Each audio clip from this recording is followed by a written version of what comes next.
एक बार फिर से आप लोगों का स्वागत है आपके अपने YouTube चैनल में। आइए देखते हैं गुणोत्तर श्रेणी में अगला भाग, गुणोत्तर माध्य, ज्योमेट्रिक मीन। तो ज्योमेट्रिक मीन होती क्या है? तो सबसे पहले हम देख लेते हैं कि कोई नंबर है A, B, C और ये GP में है। अगर ये गुणोत्तर श्रेणी में है तो ये जो B होगा वो A और C का GM होगा। ए और सी का ज्योमेट्रिक मीन यानी गुणोत्तर माध्य क्या होगा? वो बी होगा। कैसे? इसको समझ लेते हैं कि जो हमारी प्रॉपर्टी थी, शुरुआत से और अंत से सेम नंबर पे जो टर्म है उनका प्रोडक्ट इक्वल होता है। तो शुरुआत से पहला, अंत से पहला, ए इंटू सी, शुरुआत से दूसरा यही अंत से दूसरा है तो ये हो जाएगा बी इंटू बी, यानी कि B square equal to A C, यानी कि B equal to under root A C. तो हम इस बी को क्या कहते हैं? ए और सी का ज्योमेट्रिक मीन। तो अब यहाँ से थोड़ा बहुत समझ गए होंगे कि अगर कोई दो नंबर एक्स वाई है उसका ज्योमेट्रिक मीन पूछे तो आप क्या कह देंगे? Under root X Y. अच्छा, यहाँ पे अगर मैं पूछूं ए बी सी का, ए बी सी का ज्योमेट्रिक मीन, तो मैं कहूंगा इसका जो ज्योमेट्रिक मीन होगा under root A B C, यहाँ पे जो पावर होगी वो 3 होगी, यानी कि क्यूब रूट। ऐसे ही अगर n नंबर हो, A1, A2, A3, AN, इसका ज्योमेट्रिक मीन पूछे तो इसका ज्योमेट्रिक मीन हो जाएगा रूट की power n A1 dot A2 plus A3 dot dot dot AN। अच्छा, 3 नंबर का geometric mean ABC cube root of ABC। अच्छा, यहाँ पे जो तीन ये था, ये क्या बता रहा है कि 3 नंबर हो तो ये जो B है वो A और C का ज्योमेट्रिक मीन होगा, A और C का ज्योमेट्रिक मीन होगा, ABC का ज्योमेट्रिक मीन। लेकिन अगर पूछे आपसे दो नंबर A और B हैं तो इसका ज्योमेट्रिक मीन पूछे तो आप कहेंगे रूट AB। 3 नंबर है तो root ABC, cube root ABC। अच्छा, n नंबर हो तो रूट की power n A1 A2 A3 है। इसका मतलब क्या होता है? A1 A2 dot dot into AN power, ये जो होता है इसका मतलब होता है 1/n। ये जो होता है, जो रूट की पावर होती है, रूट का जो नंबर होता है 1/n। अच्छा, इसका मतलब क्या होता है? AB की पावर 1/2, इसका मतलब ABC की पावर 1/3। तो अगर आपसे पूछे दो नंबर, 3 नंबर, n नंबर का ज्योमेट्रिक मीन तो आप सीधे क्या कर देंगे? उनका प्रोडक्ट और जितना हो उसका पावर 1/, उतना कर देंगे। अब यहाँ पे क्या कर रहा है, कोई 3 नंबर दिए गए हैं, कोई भी 3 नंबर दिए होंगे तो बीच वाला पहले और तीसरे का ज्योमेट्रिक मीन होगा अगर ये तीनों टर्म जीपी में है, बिना कुछ कहे। जैसे आप समझिए 2, 4, 8, अगर मैं पूछूं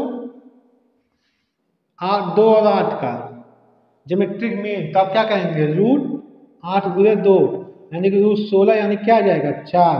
और आप देखिए 2 और 8 का ज्योमेट्रिक मीन 4 है, और यहाँ पे जो दो नंबर है 2 और 8, इसका ज्योमेट्रिक मीन क्या होगा? बीच वाला ही तो आ रहा है, तो बीच वाला क्या होगा? पहले और तीसरे का ज्योमेट्रिक मीन होगा।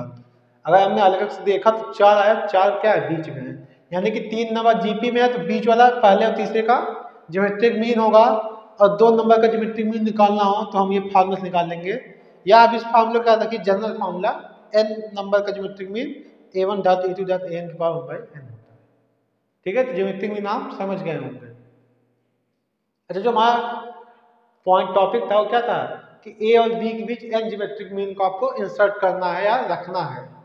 जो ए और बी के हम बीच हम एन ज्योमेट्रिक मीन रखेंगे तो वही हमें निकालना है कि उनकी वैल्यू क्या होगी, अब हम किस तरीके से रखेंगे। आइए उस टॉपिक को देख लेते हैं। तो मान लीजिए दो नंबर ए और बी थे, इनके बीच हमने एन ज्योमेट्रिक मीन रख दिए या इंसर्ट कर दिए। तो G1 G2 dot dot dot dot GN ये हमने रख लिया। इससे पहले क्या होगा? GN-1। तो ये हमने इनके बीच एन ज्योमेट्रिक मीन रख लिए। अच्छा, अब इसमें नंबर ऑफ टर्म यानी कुल पदों की संख्या कितनी हो गई? तो एन तो जो हमारा ज्योमेट्रिक मीन ही है, और ए और बी दो और, यानी कि टोटल नंबर ऑफ टर्म कितने हो गए? n + 2। अब ये जीपी में हो जाएंगे, अगर आपने ज्योमेट्रिक मीन रख लिए तो क्या होंगे, जीपी में होंगे। और जब जीपी में होंगे तो हम इस सीरीज का मान लीजिए जो सानुपात है वो आर है और पहला पद ए ही है, वैसे भी ए होता है। तो अब ये जो बी है वो हमारा कौन सा टर्म है, N plus two H, N plus दोवां पद है ना। तो हम यहाँ से जीपी के nth, जो हमारे जीपी का nth टर्म का फॉर्मूला था a into R power n minus one, उसको यहाँ लगा देंगे। तो हमारा जो टी एन प्लस टू है, अगर फॉर्मूला से लिखें तो a इंटू आर, अच्छा यहाँ n था तो n माइनस वन, तो यहाँ n प्लस टू है तो R power n plus one. अच्छा टी एन प्लस टू जो टर्म है वो b है, तो b की वैल्यू कितनी आ जाएगी, a into R power n plus one. अच्छा यहाँ से आर वैल्यू निकालें तो हो जाएगा b by A power one upon N plus one. यहाँ पे देखिए अगर मैं निकालूं तो R power n plus one बराबर क्या आ जाएगा, b बाई ए। उसके बाद क्या हो जाएगा, आर की वैल्यू b बाई ए की power one upon N plus one. तो ये r क्या है, हमारा कॉमन रेशियो है, सार अनुपात है।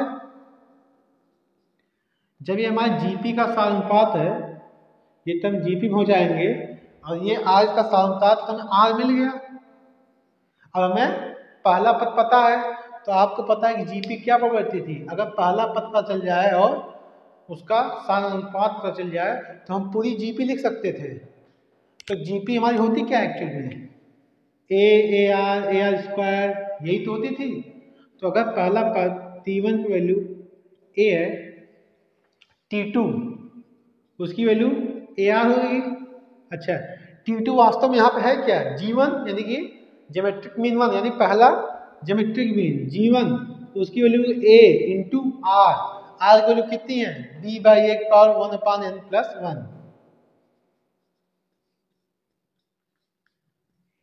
अच्छा G2 वास्तव में क्या है, T3 की वैल्यू क्या होती थी, ए आर स्क्वायर।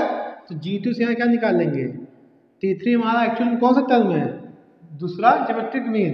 तो दूसरा ज्योमेट्रिक मीन क्या हो जाएगा, a into B by A की पावर, अच्छा आर स्क्वायर होता था तो इसकी पावर दो होगी, तो यानी कि two upon N plus one. तो आप इस समझिए कि जो हमारा तीसरा पद है वास्तव में दूसरा ज्योमेट्रिक मीन है, जो हमारा दूसरा पद है वास्तव में पहला ज्योमेट्रिक मीन है। अच्छा इस तरीके से करते चले आए अगर हम, तो जो हमारा टी, अच्छा यहाँ पे देखिए दो था तो वन, तीन था तो दो, तो अगर यहाँ पे टी एन प्लस वन लिखे जो टर्म होगा वो वास्तव में होगा ए आर की पावर एन, और वास्तव में हो क्या, वो हमारा एनवा ज्योमेट्रिक मीन होगा, वो वास्तव में होगा जी एन। और जी एन की वैल्यू क्या हो सकती है, यहाँ से ए इंटू आर की पावर एन होगी, लेकिन आर की वैल्यू क्या है, बी बाई ए की power N upon N plus one. यहाँ से भी हम सक सकते वन था तो one upon N plus one, two था तो two upon N plus one, जब एन होगा तो N upon N plus one. यहाँ से भी हम समझ सकते थे, या आप यहाँ से भी समझ सकते थे। अच्छा इस चीज़ को देखिए, ये जो हमारा जी एन है इसको हम जनरलाइज कर लें कि अगर जीपी में ज्योमेट्रिक मीन हमें आर पता हो, ए पता हो, तो उसका जीएम हम डायरेक्ट कैसे लिख सकते हैं, जनरलाइज कैसे कर सकते हैं। तो आप देखिए जनरलाइज कैसे करेंगे, अगर हमसे जी आर पूछे, जी आर कोई रैंडम ज्योमेट्रिक मीन है, जी आर की वैल्यू क्या होगी, तो यहाँ से आप कंपेयर करके बताइए ए इंटू आर।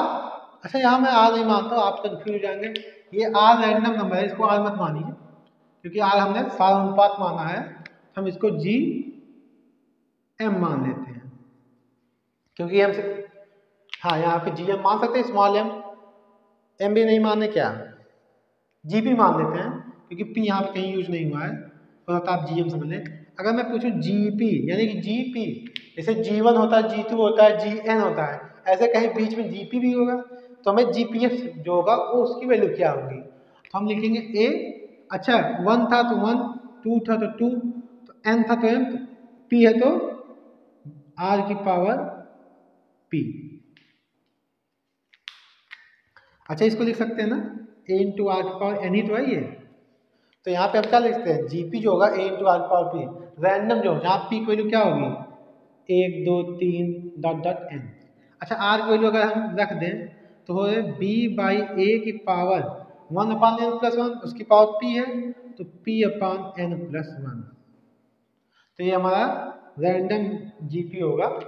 तो कहीं भी हमें जीपी की वैल्यू निकालनी हो तो हम सीधे इस वैल्यू से निकाल लेंगे। जैसे मुझसे पूछे 20वां, तो हम p की वैल्यू 20 रख दें तो हमें 20वां ज्योमेट्रिक मीन मिल जाएगा। 25वां तो हमें यहाँ p की वैल्यू 25 रख देंगे। तो अगर हमें r पता चल गया तो हम पूरी जीपी निकाल सकते हैं और सारे g1 g2 gn भी निकाल सकते हैं। और यहाँ पे एक और कॉन्सेप्ट है कि अगर सभी g1 जो हमारा ज्योमेट्रिक मीन है n, उनका मल्टीप्लाई किया जाए तो आप डायरेक्ट याद रखिएगा कि अगर g1 dot g2 dot g3 इनका गुणा किया जाए तो और फिर जब इन सब का गुणा किया जाए, जब आप g1 g2 गुणा करेंगे तो ये भी आपस में गुणा होंगे। तो यहाँ से आप देखिए a कितनी बार आएगा, n बार, और b बाई ए की पावर 1 + 2 + ऐसे आएगा और यानी n+1/2 होके कैंसिल हो जाएगा, बचेगा क्या n/2। तो यहाँ से आ जाएगा, पूरा करेंगे तो आ जाएगा ए बी की पावर n/2, यही आपका आएगा। जब भी n ज्योमेट्रिक मीन को हम मल्टीप्लाई करेंगे तो पहले और दूसरे नंबर की पावर n/2 आएगा। अब देखिए कैसे आएगा, अगर इन सबको मल्टीप्लाई कर लें, जब मल्टीप्लाई करेंगे तो ए सब मल्टीप्लाई में ये सब मल्टीप्लाई हो जाएंगे। तो ए कितनी बार आ रहा है, तो ए आपका आएगा, यहाँ में लिख ए आएगा n बार, ए गुणे n बार, तो ए की पावर कितनी हो जाएगी n इंटू। अच्छा b बाई ए वो कॉमन है तो मैं यहाँ b बाई ए कॉमन ले लूँ तो पावर इसकी क्या होगी, कॉमन नहीं होगा सॉरी, तो b बाई ए की power 1/n+1 plus 2/n+1 plus 3/n+1 plus dot dot n/n+1, यही आएगा इसकी पावर। अच्छा देखिए आप यहाँ पे जो भिन्न मतलब वो जो हर है वो सेम है, जब सेम है तो अंश आपस में जुड़ जाएंगे। तो अगर इसको हम जोड़ें तो ये 1 + 2 + 3, अगर मैं सबको मिटा दूँ और सबका हर एक कर लूँ तो ये हो जाएगा इस तरीके से। तो ये क्या है, sum of n natural number, n प्राकृतिक संख्याओं का योग। तो यहाँ देखिए a की power n, b by A की पावर, अच्छा इसकी वैल्यू कितनी होती है n+1/2, और नीचे क्या है n+1, तो कैंसिल हो जाएगा, बचेगा कितना n/2, n/2 ही बचेगा। वैसे आपको प्रूफ जानना नहीं है, मतलब प्रूफ की जरूरत नहीं पड़ेगी आपको, मेन ये जरूरत पड़ेगी। और बाकी का प्रूफ जरूरत पड़ी तो आप इस तरीके से बता दीजिए कैसे करेंगे, आपन सब मल्टीप्लाई करेंगे, मैं यहाँ करके भी दिखा रहा हूँ। तो यहाँ से क्या हो जाएगा n/2, अच्छा a की पावर n है, b की पावर n/2, अच्छा एक ऊपर जाएगा क्या बचेगा a की पावर -n/2। अब देखिए बेस सेम है तो पावर आपस में जुड़ जाती है, तो n - n/2 क्या बचेगा n/2, an/2 b की पावर n/2, तो a की पावर n/2 b की पावर n/2 सीधे हम क्या लिख देते हैं ab की पावर n/2। तो आप इस चीज को भी समझ गए होंगे, यानी कि n ज्योमेट्रिक मीन का मल्टीप्लाई करने पे वो ab की पावर n/2 आते हैं। तो आप ये भी ध्यान देना कि जिस दो नंबर के बीच हम n ज्योमेट्रिक मीन डालते हैं या रखते हैं, उनका प्रोडक्ट उन दोनों नंबर के प्रोडक्ट के पावर के n/2 के इक्वल होता है। अब इस पे हम एक दो सवाल कर लेते हैं। तो हमने देखा कि जब हम a और b के बीच n ज्योमेट्रिक मीन इंट्रोड्यूस किए थे तो उनका जो प्रोडक्ट था g1 जा g2 गुणे g3 गुणे gn, इसकी वैल्यू थी ab की पावर n/2, यही आई थी। अच्छा जो a और b के बीच हमने n ज्योमेट्रिक मीन रखा था उसकी वैल्यू आई थी ab की पावर n/2। अच्छा ये ab जो है अगर n में रहा दूँ तो ab की पावर 1/2 की पावर क्या है n, और जो ab की पावर 1/2 इसको क्या लिख सकते हैं √ab, इसकी पावर n। अच्छा ये √ab है क्या, √ab क्या है a और b का ज्योमेट्रिक मीन, ये किसके इक्वल है ज्योमेट्रिक मीन ऑफ मतलब a एंड b, यानी कि a और b का ज्योमेट्रिक मीन होगा उसकी पावर क्या रही n, यानी कि जिस दो नंबर के बीच हम ज्योमेट्रिक मीन रखते हैं n, उनका सभी ज्योमेट्रिक मीन का मल्टीप्लाई उन दोनों नंबरों के ज्योमेट्रिक मीन की पावर n के इक्वल होता है। इस चीज को इस तरीके से भी समझ सकते हैं। तो आइए सवाल देखते हैं। 2 और 486 के बीच हमें 4 नियम रखने हैं या इंसर्ट करने हैं। सवाल को मैंने शॉर्ट में लिखा है बस समझने के लिए।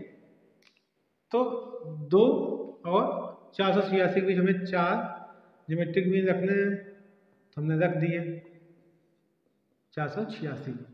तो आपने जो r का फॉर्मूला पढ़ा था उसकी वैल्यू क्या थी, b बाई। अगर ये सीरीज जीपी में हो जाएगी तो इसका पहला पद है 2, r वैल्यू हमें निकालनी है। मैंने मान लिया इसका सार अनुपात r है, तो जो हमने इस जीपी का सार अनुपात निकाला उसकी वैल्यू क्या थी, b by A 1/n plus 1। अच्छा n क्या था, n geometric mean between a and b। तो यहाँ पे कितनी है, 4 ज्योमेट्रिक मीन है। और b की वैल्यू कितनी है, 486। a की value 2 power 1/n plus 1। n की वैल्यू कितनी है, n वहाँ क्या था, n ज्योमेट्रिक मीन, यहाँ पे क्या है 4, तो n की वैल्यू जाएगी 4 1 5। तो हमारा r की वैल्यू आ जाएगी 243 की पावर 1/5। अच्छा a पता है, r पता है, तो हम पूरा सीरीज लिख सकते हैं। तो g1 की वैल्यू कितनी होगी, a इंटू आर, एक वैल्यू 2 और यहाँ कितनी है 243, तो 2 इंटू 243 की पावर 1/5। अच्छा आप ये जो 243 है, ये आप अगर देखें तो 3 की पावर 5 की इक्वल है। तो 3 गुणे 3 गुणे 3, 3 3 9 27 81 और 3 एकम 3 3 24। ये 3 की पावर 5 के इक्वल है। जब 3 की पावर 5 के इक्वल है तो 1/5 इसकी पावर है, तो ये 5 5 कैंसिल हो जाएगा, बचेगा कितना 3। तो जो हमारा सार अनुपात है वो 3 आ गया। तो यहाँ पे हम 243 की पावर 1/5 न लिख के सीधे 3 लिखेंगे तो वैल्यू आ जाएगी 6। G2 की value A R square, R की वैल्यू 3 3 3 9 दूनी 18, तो यहाँ से हो जाएगा 18। G3 A R cube 2 into 3 की पावर 3, तो 3 3 9 27 दूनी 54। यहाँ से G4 ए आर की पावर 4, तो 2 इंटू 3 की पावर 4, तो 3 81 दूना 162। तो ये आपके 4 ज्योमेट्रिक मीन आ गए। तो ये सवाल बहुत छोटा था अच्छा जो हमने रैंडम मान ली सवाल पूछा कि 2 और 486 के बीच हम 25 ज्योमेट्रिक मीन इंट्रोड्यूस कर रहे हैं, तो आपको G24 बताना है। तो आप उसको कैसे करते, आप इस तरह एक एक ज्योमेट्रिक मीन नहीं फार्मूला, तो आप कौन सा फार्मूला यूज करते, जीपी बराबर ए आर की पावर पी। जैसे यहाँ पे हमसे पूछता G3 बताओ सीधे, तो G3 P की वैल्यू कितनी रख देते हैं हम 3, ए आर की पावर 3, तो ए आर की पावर 3 सीधे आया, तो यहाँ क्या लिख देते हैं। यहाँ पे सवाल छोटा है तो इस फार्मूले की कीमत नहीं समझ में आ रही है, लेकिन अगर 25 ज्योमेट्रिक मीन होते तो इस फार्मूले से हम सीधा 24 पे किसी ज्योमेट्रिक मीन पे पहुँच सकते थे। तो यहाँ से G3 हम निकाल लेंगे। तो इस फार्मूले का यूज तब होगा जब 25 ज्योमेट्रिक मीन 26 ज्योमेट्रिक मीन आए, तब हम उसको यूज करेंगे। तो आप ये दोनों फार्मूला याद रखिए, आर और जीपी रैंडम, जो किसी भी ज्योमेट्रिक मीन की वैल्यू निकालनी हो ए और बी के बीच। ए आपका पहला पद है। तो आप इस सवाल को समझ गए होंगे। तो इस टॉपिक में बस इतना ही। धन्यवाद।